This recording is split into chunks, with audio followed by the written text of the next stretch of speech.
Hi friends, magandang gabi po sa inyong lahat.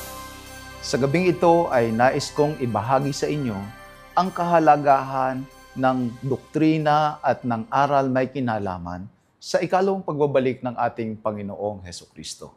Kung nais niyo pong makita ang buong pagtalakay at ang mas komprehensibong mga detalye, may kinalaman sa ikalawang pagbabalik ng ating Panginoong Hesukristo at ang kanyang mga pangyayaring ihahatid sa ating sanglibutan, ay inaanyayahan ko po kayo na panoorin ito sa Tanging Pag-asa Season 1. Isa po sa mga episode doon ay ang komprehensibo, in fact, dalawang bahagi na tinalakay ko ang may kinalaman sa pagbabalik ng ating Panginoong Hesukristo.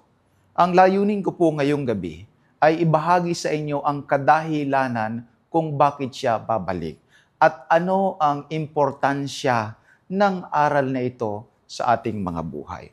Unang-una, ang ating Panginoong Hesukristo ay nangako sa kanyang mga alagad ng kanyang ikalawang pagbabalik dito sa sanglibutan. Sa aklat ng Juan, Kapitulo 14, ng gabing bago po siya ipako, ay ito po ang kanyang sinabi sa kanyang mga alagad. Huwag maglumihanan ang inyong puso. Magsisampalataya kayo sa Diyos, magsisampalataya din naman kayo sa akin. Sa bahay ng aking ama ay maraming tahanan. Kung di gayon ay sinabi ko sana sa inyo, sapagkat ako'y paroroon upang ipaghanda ko kayo ng dakong kalalagyan. At kung ako'y pumaroon at kayo'y maipaghanda ng kalalagyan, ay muling paririto ako at kayo'y tatanggapin ko sa aking sarili upang kung saan ako naroroon, kayo naman ay dumuon. Ito po ang assurance ng ating Panginoong Hesukristo sa kanyang mga alagad na nang gabing iyon ay nababagbag ang kanilang mga puso dahilan sa napipintong paghiwalay nila sa ating Panginoong Hesukristo sapagkat sa kinabukasan, ang ating Panginoong Hesukristo ay ipapako na doon sa krus ng Kalbaryo. Bagkus na siya ang tumanggap ng kaaliwan, ng encouragement. Dahil siya naman yung mamamatay, siya naman yung ipapako at siya naman ang mahihirapan. Kung makikita ang kanyang kamatayan at ang kanyang paghihirap ng mga alagad, ay wari bagang ang kanilang pag-asa ay baka tuluyan nang madurog at tuluyang mawala. Naistiyakin ng ating Panginoong Hesukristo na anuman ang kanyang sasapitin sa kinabukasan, meron silang tiyak na pagkikita-kita muli doon sa langit na bayan na kanyang inihahanda para sa mga sumasampalataya sa kanya. Ito ang kanyang matibay na pangako. At ang pangako ng ating Panginoong Diyos po, kailanman ay hindi mapapako. Sangayon sa ikalawang Pedro, Kapitulo 3, talatang 3, ipinaalaala sa atin ng Apostol Pedro ang gayong pangako ng ating Panginoong Hesukristo may kinalaman sa kanyang pagbabalik. Na maalaman mo na ito, na sa mga huling araw ay magsisiparito ang mga manunuya na may pagtuya, na magsisilakad ayon sa kanilang masasamang pita. At magsisipagsabi, saan naroon ang pangako ng kanyang pagparito? Sapagkat buhat ng araw ng mga tulog, ang mga magulang ay nangananatili ang lahat ng mga bagay na gaya ng kalagayan nila mula ng pasimula ng paglalang. Batid ng Apostol Pedro, na sa mga huling araw ay lalabas ang mga taong manunuya. Second coming, pagparito ng Panginoong Hesukristo, matanda pa yung mga lolo't lola namin, sinasabi na nila yan. Ang sabi nila, nagtanim kami ng niyog, ngayon malaki na yung mga niyog. Hindi pa rin dumarating ang ating Panginoong Hesukristo. Pero tiyak po ang sabi ng Apostol Pedro na kapag nakita natin ang ganitong mga bagay, ay malapit na nga ang kanyang pagdating sapagkat ito ay isang katibayan ng pag-abot ng mga huling araw, ng mga huling panahon na kini-question ng mga tao, lalo na yung mga nakaalam, lalo na yung mga naghihintay, kailan ba nasaan ang kanyang pagdating ng kanyang pangako? Pero ang sabi ng Apostol Pedro ay ganito sa ikalawang Pedro 3:9, hindi mapagpaliban ang Panginoon tungkol sa kanyang pangako, na gaya ng pagpapalibang ipinalalagay ng iba, kundi mapagpahinood sa inyo, na hindi niya ibig na sino man ay mapahamak, kundi ang lahat ay magsipagsisi. Tapat at tiyak ang pangako ng ating Panginoong Hesukristo may kinalaman sa kanyang ikalawang pagbabalik. Ngunit kung iniisip ng iba na parang nagpapaliban, parang natatagalan ang ating Panginoong Hesus sa kanyang ikalawang pagbabalik, ito ay dahil siya ay mapagpahinuhod. Ayaw niya na tayo ay mapahamak. Nais niya na ang lahat ay magsipagsisi. Sa ibang salita, ang waring pagpapaliban o pag-delay ng ikalawang pagdating ng ating Panginoong Hesukristo, mga minamahal, ay paraan niya upang mabigyan pa tayo ng kaunting pagkakataon at panahon upang tayo ay magsisi sa ating mga maling ginagawa. Sa Apokalipsis Kapitulo 22, ang huling kapitulo sa huling aklat ng banal na kasulatan ay maliwanag kung ano ang nais iwanan sa atin ng ating Panginoong Diyos kapag isasara na natin ang huling aklat, ang huling kapitulo at ang huling mga salita sa banal na kasulatan ay ang paglilinaw pa rin ng kanyang ipinangako na dapat nating panghawakan. Sabi sa 22:7 ng aklat ng Apokalipsis, narito, ako'y madaling pumaparito. Mapalad ang tumutupad ng mga salita ng hula ng aklat na ito. Inulit niya iyan muli sa talatang 12. Narito, ako'y madaling pumaparito at ang aking gantimpala ay nasa akin upang bigyan ng kagantihan ang bawat isa ayon sa kanyang mga gawa. At sa kawakasan, sa Apokalipsis 22, ang talata ay 20, ganito po ang ating mababasa sa huling aklat, huling kapitulo at huling mga pananalita sa banal na aklat. Talatang 20, ang sumasaksi sa mga bagay na ito ay nagsasabi, oo, ako'y madaling pumaparito. Siya nawa, pumarito ka, Panginoong Hesus. Napansin niyo po ba ang ilang mga salita sa huling aklat ng banal na kasulatan kung saan ang ating Panginoong Jesucristo mismo ang nagbigay sa atin ng pagtitiyak? Ako'y madaling pumaparito. Ako'y madaling pumaparito. Oo, ako'y madaling pumaparito. I am coming quickly. Sa perspective ng eternity, sa perspective ng walang hanggan, nabanggit ko nga po sa inyo sa pagtalakay natin sa paksa, may kinalaman sa araw ng Sabat. Sa 2 Pedro Kapitulo 3, ang 1,000 taon sa atin ay isang araw lamang sa ating Panginoong Diyos. At yung pagtingin niya sa panahon ay napakabilis lamang sadya. At tayo po ay malapit na doon sa millennium, doon sa 1,000 taon ng pagpapahinga. Kaya sa paningin ng ating Panginoong Diyos, siya ay madali nang pumaparito. Matatapos na din ang sanglibutan. Ito po ang kanyang pangako.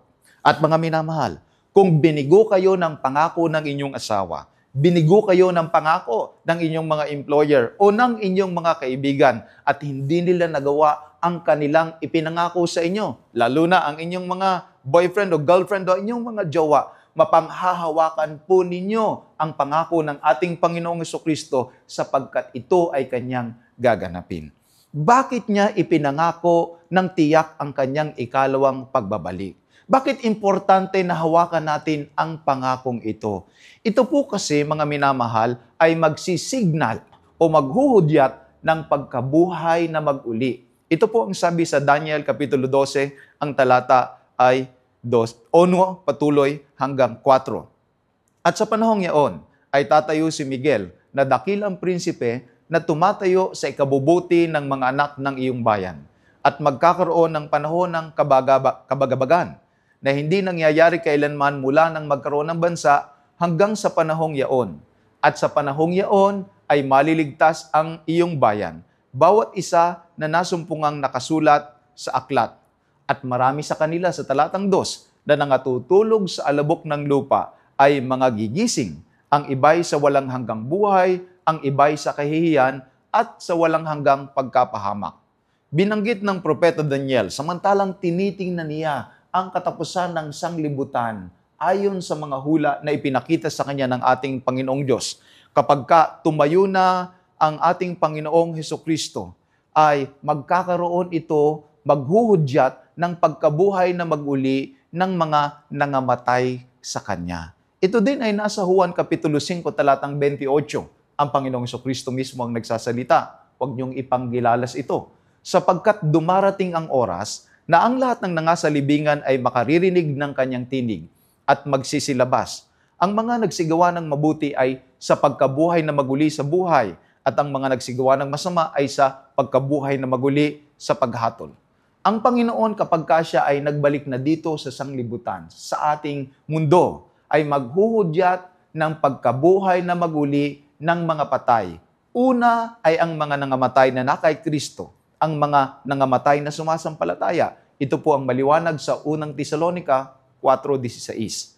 Sapagkat ang Panginoon din, hindi ang iba, ang Panginoon din ang bababang mula sa langit, na may isang sigaw, may tinig ng arkanghel, at may pakakak ng Diyos. Kaya po, muli ko pong babanggitin sa inyo sa bahaging ito na wag po kayong padadaya, wag po kayong paloloko sa mga leader ng mga relihiyon na di umano ay sila na ang ating Panginoong Hesukristo. Di umano sila na ang anak ng Diyos at sila ang pagbabalik ng ating Panginoong Hesukristo dito sa lupa. Sapagkat maliwanag po ang sinasabi sa unang Tesalonica 4:16, ang Panginoon din.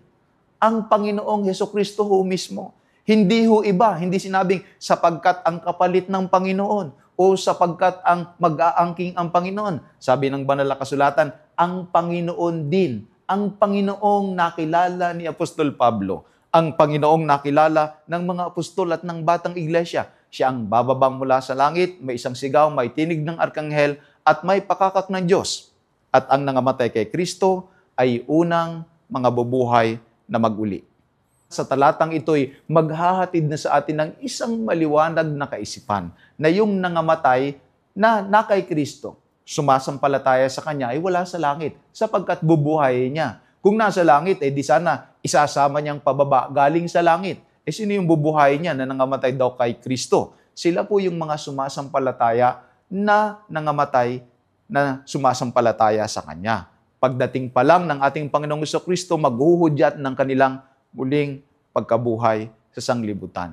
Kaya ang sabi sa talatang 17, kung magkagayon tayong nangabubuhay na nangatitiray, aagawing kasama nila sa mga alapaap upang sulubungin ang Panginoon sa hangin. At sa ganito'y sa Panginoon tayo magpakailan kailanman.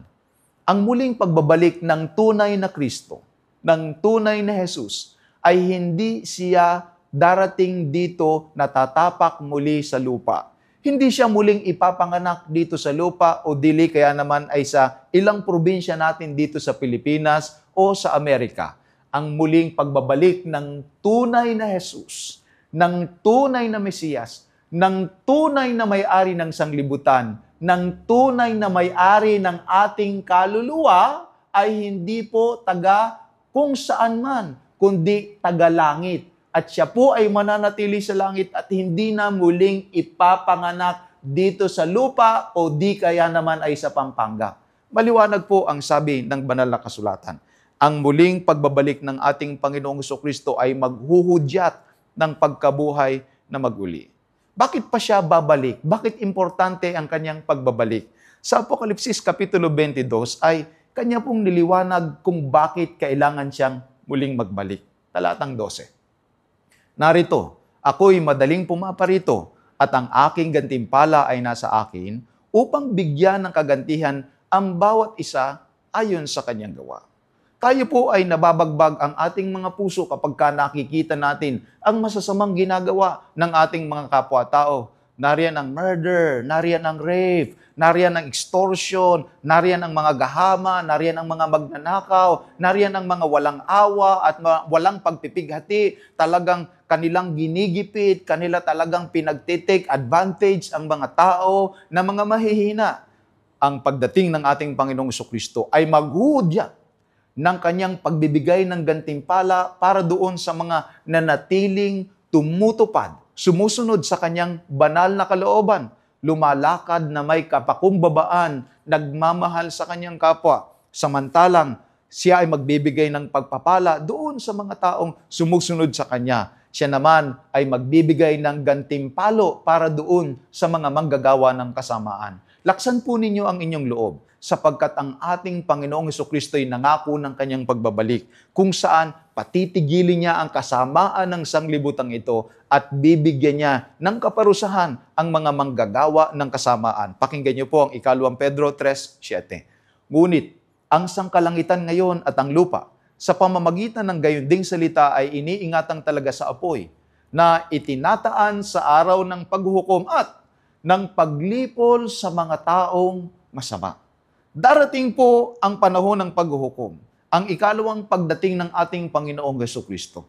At ang araw po na ito ang maghuhudyat sa paglipol, pag-ubos sa lahat ng mga taong masama. Opo, isang araw maghahari ang katuwiran. Isang araw maghahari ang katotohanan. At ang isang araw, maiiwan lamang ang mga taong nabuhay sa pagsunod sa ating Panginoong Hesukristo sa pamamagitan ng kanyang biyaya at ng kanyang lakas. Maiiwan lamang ang kabanalan, ang katotohanan, ang katuwiran, ang kapayapaan, ang kaligayahan, ang pagdating ng ating Panginoong Hesukristo ang magsiserve na pinaka-boundary and He will come again. Sabi sa ikalawang Pedro 3:10, darating ang araw ng Panginoon na gaya ng magnanakaw. Nang sangkalangitan sa araw na iyan ay mapaparam na kasabay ng malaking ugong at ang mga bagay sa langit ay mapupugnaw sa matinding init at ang lupa at ang mga gawang nasa lupa ay pawang masusunog. Opo, ang lupa, ang sangdaigdigan, at ang lahat ng mga gawang nasa lupa ay pawang masusunog. Yung kotse nyo po, yung jeep nyo po, yung bus nyo po, yung bahay nyo po, yung kondo nyo po, lahat ng mga gawang nasa lupa ay pawang masusunog. Huwag nyo pong masyadong itatali ang inyong mga puso sa mga bagay na nasa lupa, gawang lupa, at mga bagay na makikita mo dito sa lupa, sapagkat ang mga bagay na ay pawang masusunog. Ito po ang panahon upang ang ating mga puso ay maiangkla natin sa mga bagay na mga nasa sa langit. Ang sabi sa talatang 12, ating hinihintay at pinakananasa ang pagdating ng kaarawan ng Diyos, na dahil dito'y ang sangkalangitan na nagniningas ay mapupugnaw at ang mga bagay sa langit ay matutunaw sa matinding init. Darating ang panahon sa ikalawang pagbabalik ng ating Panginoong Hesukristo na ang mga bagay na ito'y pawang mga wawala, malulusaw dahil wawakasan niya ang kasamaan. Ang mga bagay sa lupa na ginamit sa kasamaan, pinaglagyan ng puso ng mga masasama, ay pawang matutunaw sa pamamagitan ng matinding init. Ganon din po yung mga naagrabyado, sabi sa unang Tesalonica 1:7, at kayong mga pinighati ay bigyang kasama namin ng kapahingahan sa pagpapakahayag ng Panginoong Hesus mula sa langit, na kasama ang mga anghel ng kanyang kapangyarihan na nasa nagniningas na apoy, na maghiganti sa hindi nagsikilala sa Diyos at sa kanila na hindi nagsisitalima sa ebanghelyo ng ating Panginoong Hesukristo. Ang pagdating ng ating Panginoong Hesukristo sa ikalawa ay maghuhudyat ng kapahingahan para sa mga nagsisipaghintay sa Kanya. Para sa palaging bumubuntong hininga, Panginoon, dumating ka na. Panginoon, sana matapos na ang kasamaan. Panginoon, sana ay matapos na ang kaguluhan.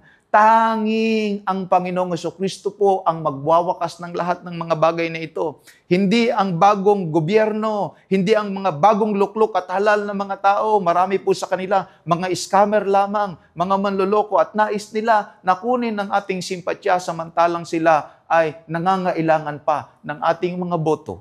Tanging ang pagdating ng ating Panginoong Hesukristo ang maghuhudyat ng tunay na pag-unlad, ng tunay na hustisya, ng tunay na kapahingahan, at ang kanyang pagdating din ang maghuhudyat ng paghiganti sa mga hindi nagsikilala sa ating Panginoong Diyos, sa mga tumawa sa atin, sa mga nangutya, sa mga umalimura, sa mga walang pakialam, doon sa mga tao na hindi nagsikilala sa ebanghelyo ng ating Panginoong Diyos. Bukod sa pagkabuhay na mag-uli ng mga sumampalataya sa Kanya na mauna, bukod sa paghuhukom at pagganti sa mga taong mga masasama, ang pagdating din ng ating Panginoong Jesucristo ay maghuhudyat ng pagliligtas sa Kanyang mga anak. Pakinggan niyo po ang Hebreo Kapitulo 9, talata ay 28. At gayon din naman si Kristo, na inihandog na minsan upang dalhin ang kasalanan ng mga marami. Sa ikalaway, pakikita na hiwalay sa kasalanan, sa ikaliligtas ng mga nagsisipaghintay sa Kanya. Opo, ang mga naghihintay sa ating Panginoong Hesukristo ay ililigtas niya. Kaya ang Kanyang ikalawang pagbabalik ay maghuhudyat ng kaligtasan ng mga sumusunod, ng mga naghihintay sa Kanya. Saan sila ililigtas? Ang sabi sa Isaiah Kapitulo 25, ang talata ay 8, ay dito. Sinakmal niya ang kamatayan, magpakailanman. At papahirin ng Panginoong Diyos ang mga luha sa lahat ng mga mukha. At ang kakutyaan ng kanyang bayan ay maaalis sa buong lupa sapagkat sinalita ng Panginoon. Ano daw po ang gagawin ng ating Panginoong Hesukristo sa kanyang ikalawang pagbabalik? Sasakmalin niya ang kamatayan magpakailanman. Papahirin niya ang mga luha sa kanilang mga mukha at matatanggal ang kanilang kakutyaan. Minsan po, yung mga sumusunod sa ating Panginoong Hesukristo, feeling nila parang nakakahiya naman tayo, parang embarrassing. Minsan parang yung mga tao pa na nagtuturo ng mga mali, sila pa yung parang mauunlad, sila pa yung parang mayayaman, sila pa yung parang namamayagpag, ang lalaki ng kanilang mga bahay-sambahan. Alam niyo po, huwag kayong mag-alala. Manatili lang tayo sa pagsunod sa kalooban ng ating Panginoong Diyos sapagkat sa kanyang ikalawang pagbabalik, tatanggalin niya ang lahat ng mga negatibong mga emosyon na ito kasama ng mga luha sa ating mga mata.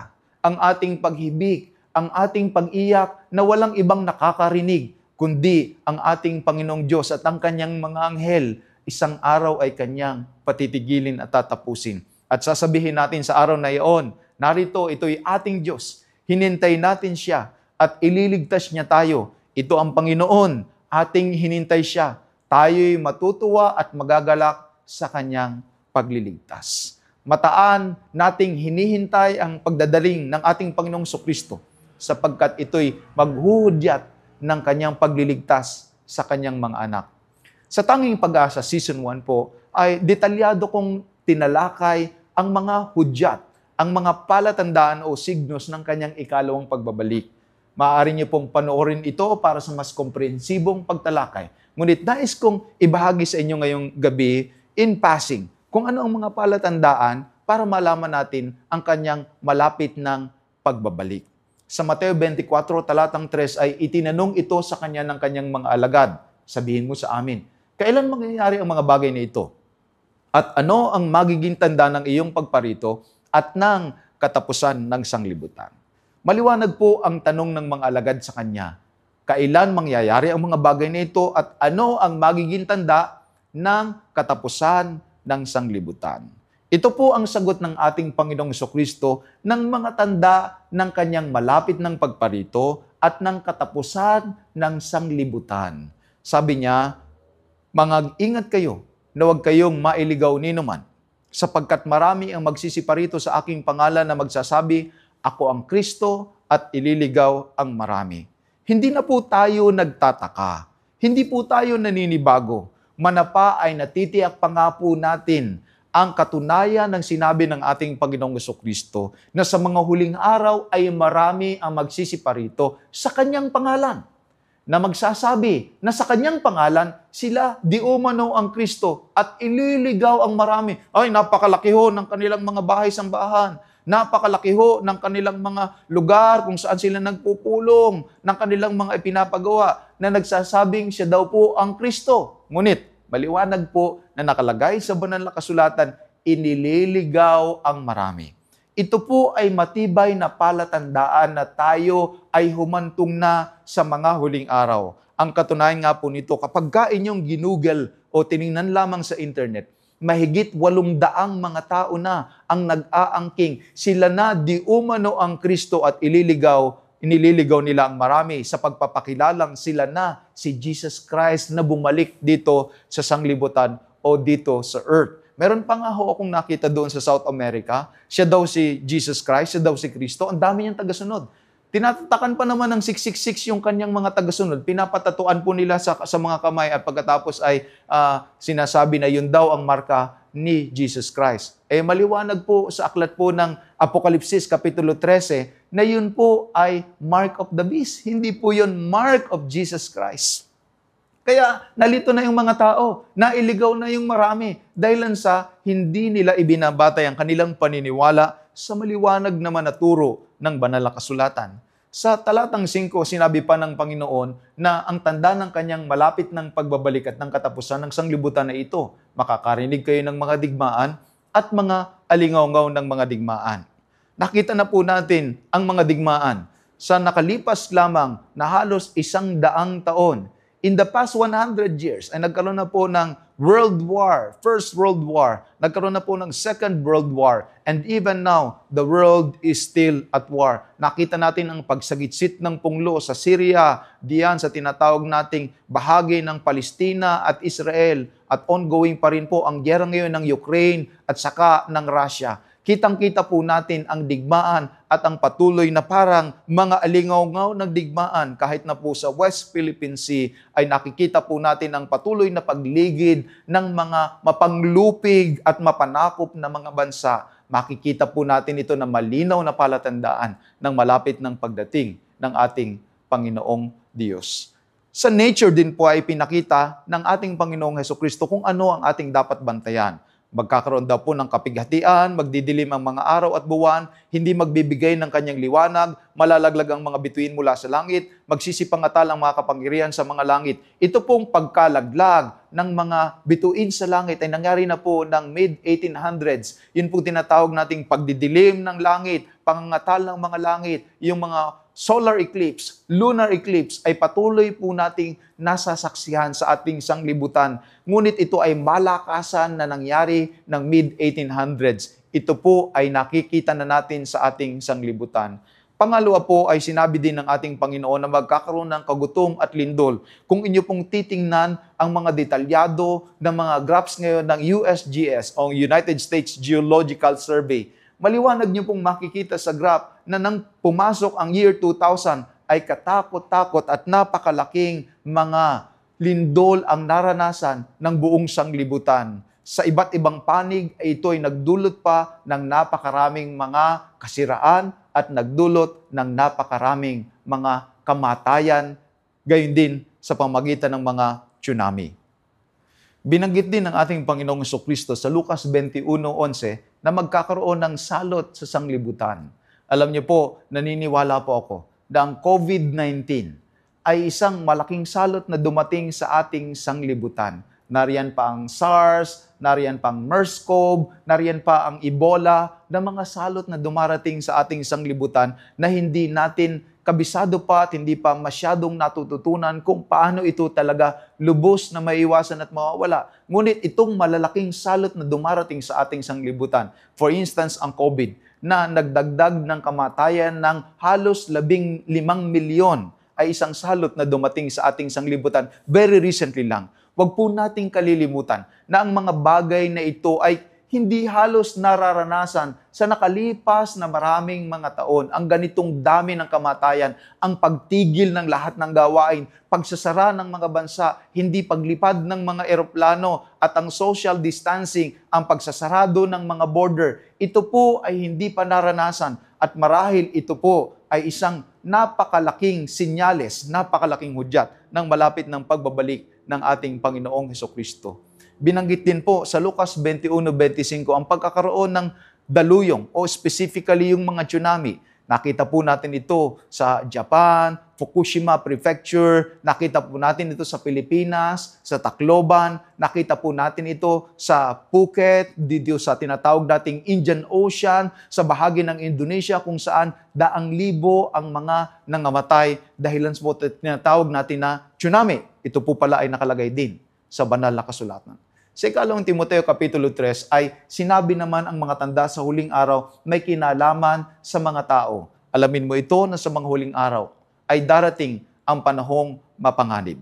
Sa huling araw daw po ay delikado na ang kalagayan ng mga tao. Magiging mapanganib o dangerous. Nung mga araw ay maaari ka pang maglakad na ikaw ay safe, walang manggugulo sa iyo, walang magbabanta sa iyong buhay.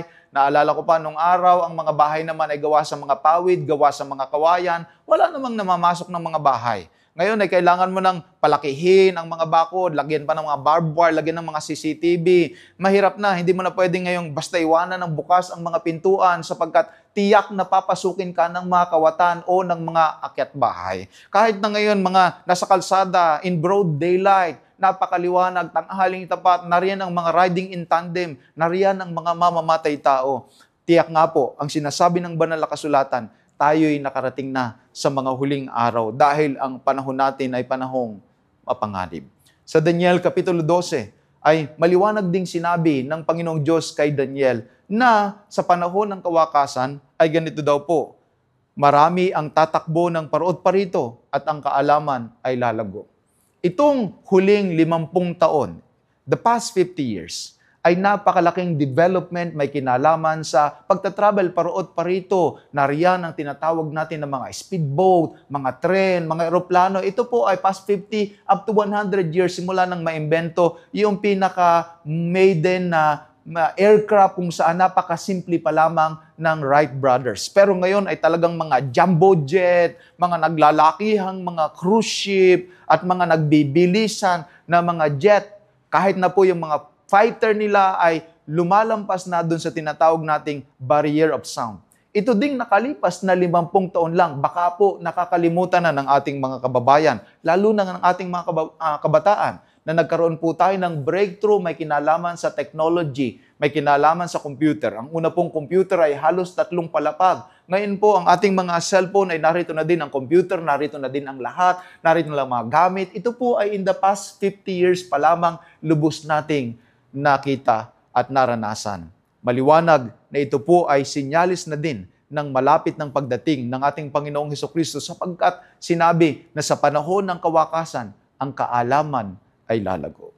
Hindi lamang po kaalaman may kinalaman sa technology, kagaya ng artificial intelligence ngayon, kundi kaalaman din ay lalago may kinalaman sa salita ng ating Panginoong Diyos. Naging platform na ang television, ang internet, ang radio, ang satellite sa pangangaral ng mga salita ng ating Panginoong Diyos. At ito po ay paulit-ulit, maaari ninyong panoorin, maaari ninyong balikan, maaari ninyong tingnan muli. At lalawak ang ating kaalaman, may kinalaman sa salita ng ating Panginoong Diyos. Sa Mateo 24:14, ipangangaral ang ebanghelyong ito ng kaharian sa buong sanglibutan, sa pagpapatotoo sa lahat ng mga bansa, kung magkagayoy, darating ang wakas. Ang huling tanda po, mga minamahal, ay ang pangangaral ng ebanghelyo sa buong sanglibutan, sa pagpapatotoo, as a witness, bilang patunay, upang maihanda ang mga tao, kung magkagayoy, sabi ng banal na kasulatan, darating ang wakas. Ngayon, sa huling bahagi ng ating episode ngayong gabi, kung sadyang nakikita natin ang mga palatandaan ay nagsasabing malapit na ang pagbabalik ng ating Panginoong Jesucristo, paano naman tayo maghahanda? Sabi sa Lucas 21, talatang 28, kung magpasimulang mangyari ang mga bagay na ito, ay magsitingin kayo at itaas ninyo ang inyong mga ulo sapagkat malapit na ang pagkatubos ninyo. Kung magkagayon, sabi ng banal na kasulatan ng Panginoong Jesucristo mismo, pag nakita natin ang mga tanda na kanyang idinitalye, na kanyang inilinya, itataas na daw natin ang ating mga ulo sapagkat malapit na ang ating pagkatubos. Ano ang paghahandang gagawin natin kapag nakita nating malapit na nga ang kanyang muling pagbabalik? Sabi ng Panginoong Jesucristo sa Mateo 24:44, kaya nga kayo'y magsihanda naman, sapagkat paririto ang anak ng tao sa oras na hindi ninyo iniisip.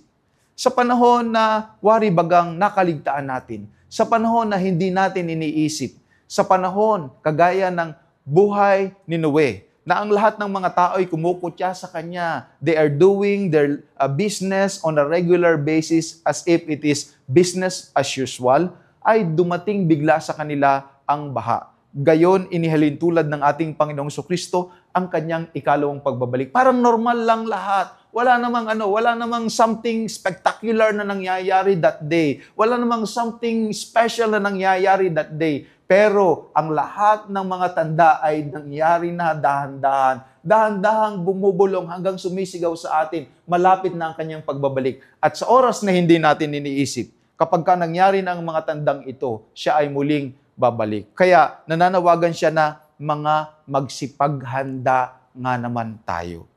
Paano tayo maghahanda? Sa 2 Pedro Kapitulo 3, sa perspective ng katapusan ng sanglibutan at pagbabalik ng Panginoon, ay inilinya ng Apostol Pedro paano ang paghahanda. Kaya nga mga minamahal, yamang kayo'y nagsisipaghintay ng mga bagay na ito, ay pagsikapan ninyong masumpungan kayo sa kapayapaan, na walang dungis at walang kapintasan sa paningin niya. Maliwanag ang sabi ng Apostol Pedro, habang hinihintay natin ang kanyang muling pagbabalik. Masumpungan tayo sa kapayapaan. Masumpungan tayong kakampi ng Diyos. Masumpungan tayong payapa sa ating Panginoong Diyos. Tayo ay may relasyon sa Kanya na darating. Paano daw po yun? Na walang dungis, walang kapintasan sa paningin niya. Pagka-iisipin nyo habang naghihintay pala sa pagdating ng ating Panginoong Hesus, walang dungis at walang kapintasan, paano mangyayari iyon? Sa Apokalipsis 7:13 ay inilarawan ang mga nagtagumpay sa paghihintay sa ating Panginoong Kristo. Sila na mga nasa harapan ng luklukan. Ganito sila inilarawan sa 7:13 ng Apokalipsis. At sumagot ang isa sa matatanda na nagsasabi sa akin, ang mga ito na nangadaramtan ng mapuputing damit ay sino-sino at saan nagsipanggaling. At sinabi ko sa kanya, Panginoon ko, ikaw ang nakakaalam. At sinabi niya sa akin, ang mga ito'y ang nanggaling sa malaking kapighatian at nangaghugas ng kanilang mga damit at pinaputi sa dugo ng kordero. Kaya po, naging maputi ang kanilang mga damit. Kaya po sila naging walang dungis. Ay hindi dahil naging perfect ang kanilang mga pinaggagawa. Nag-effort sila. Sila po ay naging walang dungis. Ang kanilang mga damit ay naging puti sa pamamagitan ng dugo ng kordero. Bago po dumating ang ating Panginoong Kristo, ay napakarami po ng mga kalamidad ang makikita natin. Mga pagsubok sa mga banal. Ngunit ang pananatili ng kanilang buhay na walang dungis ay sa pamamagitan ng dugo ng kordero. Sa Lucas 21, talatang 34, dilinaw ng ating Panginoong Kristo, mag-ingat kayo sa inyong sarili. Baka mangalugmok ang inyong mga puso sa katakawan at sa kalasingan at sa mga pagsusumakit ukol sa buhay na ito. At dumating na bigla sa inyo ang araw na iyon na gaya ng silo. Isa po itong maliwanag at mahigpit na paalaala para sa mga kapatid at mga kaibigan nating naghihintay sa kanyang ikalawang pagbabalik. Baka sakali po, sinabi na ng ating Panginoong Kristo, malugmok ang inyong puso sa katakawan, hindi mo pigil-pigilan yung greediness, yung desire mo, yung gluttony, at yung mga bagay tungkol sa sanglibutan. Pagsusumakit ukol sa buhay na ito. Yung mga pagsusumakit, yun na lang yung pinag-iisipan mo, pinagplaplanuhan mo, pinag-uubusan mo ng buhay. At dumating na bigla sa inyo ang araw na iyon na gaya ng silo. Sapagkat gayon darating sa kanilang lahat na nangananahan sa ibabaw ng buong lupa. Datapwat ang sabi sa Lucas 21:36, mangagpuyat kayo sa bawat panahon, na mangagsisidaing upang kamtinin ninyo ang makataka sa lahat ng mga bagay na ito na mangyayari at upang makatayo kayo sa harapan ng anak ng tao.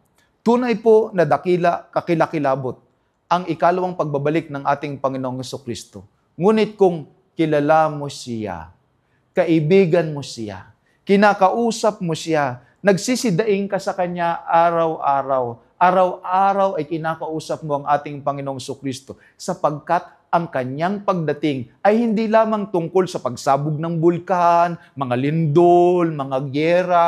Ang Kanyang ikalawang pagbabalik ay pagbabalik ng person, pagbabalik ng ating tagapagligtas, ang ating Panginoong Kristo. Dapat tayong mga mananampalataya hindi lang basta naghihintay kung sino ng bagong papalit na pope o kailan naman susunod na lindol at mai-excite na naman tayo o may darating na naman na virus, may COVID, saka naman tayo magbabanal-banalan, saka naman tayo magsisikap na maglingkod sa Kanya. Hindi po yun ang ating hinihintay. Ang hinihintay natin ay si Jesus. Kung hindi mo kilala si Jesus, kahit ilang sabog pa ng bulkang Taal, o di kaya naman ay ng Pinatubo, o di kaya naman ay ng Mayon sa Albay, ang atin pong pagdating ng ating Panginoong Kristo, hindi nyo papakialaman sapagkat ang pinaka-importante, kilala mo siya at kilala ka niya. Meron kang personal na relasyon kay Jesus na darating. Kami po na mga OFW, kapag sinabi namin sa mga mahal namin sa buhay na kami uuwi sa Pilipinas, ang na-excite lang po yung mga mahal namin sa buhay, yung kilala namin, yung kapitbahay ho namin, yung kabaryo namin, hindi naman pupunta yun ng airport, hindi naman sila sasalubong, hindi naman sila mapupuyat din at pagkatapos ay mga pugto ang mata ay pupunta doon sa airport, may excite na makita kami dahil hindi naman nila kami kaano-ano. Kung hindi mo kaano-ano si Jesus, kung hindi mo siya kilala, kung hindi mo siya minamahal, kung hindi mo siya niyayakap araw-araw sa pamagitan ng panalangin at pagsunod sa Kanya. Hindi ka naghahanda sa Kanyang ikalawang pagbabalik. Naghahanda ka lamang sa susunod na big event doon sa tinatawag nilang the biggest earthquake sa Metro Manila na paparating. Hindi po yun ang ating hinihintay. Ang hinihintay natin ay si Kristo, na ating tagapagligtas, na ating Panginoon, na namatay para sa atin. Tayo'y na naghihintay na mamalas, makita ang Kanyang mga mukha at makaluhod sa Kanyang harapan at masamba natin siya sapagkat siya ang ating Panginoong Diyos, siya ang ating tagapagligtas. Ngayong oras na ito, nakikisuyo po ako sa inyo, tanggapin natin siya bilang personal na tagapagligtas sapagkat ang sabi niya, narito, ako'y nakatayo sa pintuan at tumutuktok. Kung ang sino man ay duminig ng aking tinig at magbukas ng pinto, ako'y papasok sa kanya at ahapong kasalo niya at siya'y kasalo ko. Mauuna po sana siyang dumating sa ating mga puso. Patuloyin natin siyang mauna sa ating mga bahay, sa ating mga buhay.